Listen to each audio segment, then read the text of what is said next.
Good morning. This is Father Stephen Kelly from St. John's Church, Detroit. We're continuing our series of daily morning meditations, where we generally look at one or another of the lessons that are assigned for morning or evening prayer, what is known as the Daily Office Lectionary.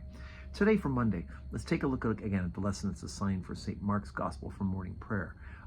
Jesus has begun his public ministry. We're only in the middle of chapter number 2 and into the beginning of chapter number 3. But Jesus has already begun his teaching ministry, and already he's running afoul of the religious authorities. And we get a kind of a big dose of that here for this lesson. Chapter 2, beginning at verse 23.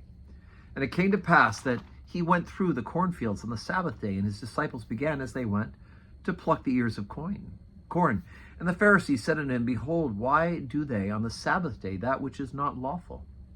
And he said unto them, Have ye never read that David did, that when he had need, and he was an hungered, he and they that were with him, and how he went into the house of God in the days of Abiathar the priest, and did eat the showbread, which is not lawful to eat but for priests, and he gave them to them which were with him. And he said unto them, Behold, the Sabbath was made for man, and not man for the Sabbath. Therefore the Son of Man is Lord also of the Sabbath.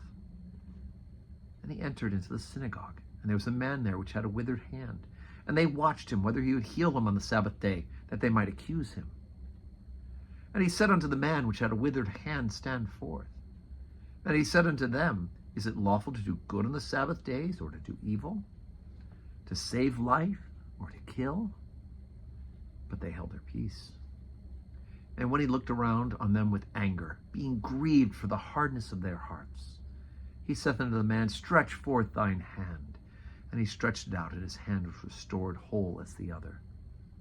And the Pharisees went forth, and straightway took counsel with the Herodians against him, how they might destroy him. So here's Jesus, greatly grieved at heart, at the hardness of the heart of the Pharisees, the religious leaders. How dare Jesus heal on the Sabbath day? How dare he pick the corn from the wheat from the field from his hungered disciples? Right? That's laboring on the Sabbath day.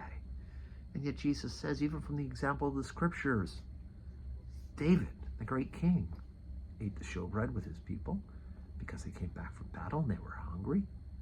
The disciples, the apostles, are going to battle against the world, the flesh, and the devil, although they don't understand that yet.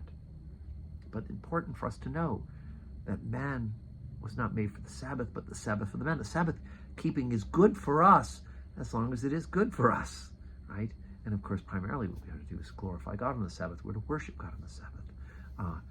And so it's important to remember that the Sabbath was not set up as an institution and human beings created to worship the Sabbath, right? We don't worship the Sabbath.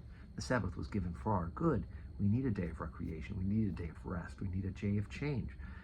But we can't miss out on opportunities for things like doing good, right? Elsewhere in the scriptures, Jesus says we circumcise on the Sabbath day. That's still a work, right? But it's a work of good for the people of the original covenant. So you do it on the Sabbath. That's the 8th day. It has to be on the 8th day, right? And so Jesus says, here's a good work. He's going to make whole this man.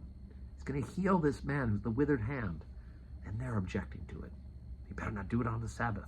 Darn straight, he's there on the Sabbath. He's going to do it on the Sabbath. Why have the man suffer another day, or Jesus having moved on to another place? So the hardness of their heart grieves Jesus. The hardness of our hearts at times grieves Jesus. But we are asking him to help soften it with his love so that we may learn to love him back and to love others as ourselves. So today's Monday, 12:15 Holy Communion, 4 o'clock evening prayer. Hope you can join us in person. If not, join us and pray with us while you're watching this live stream. And may God grant you a Monday that is full of blessings.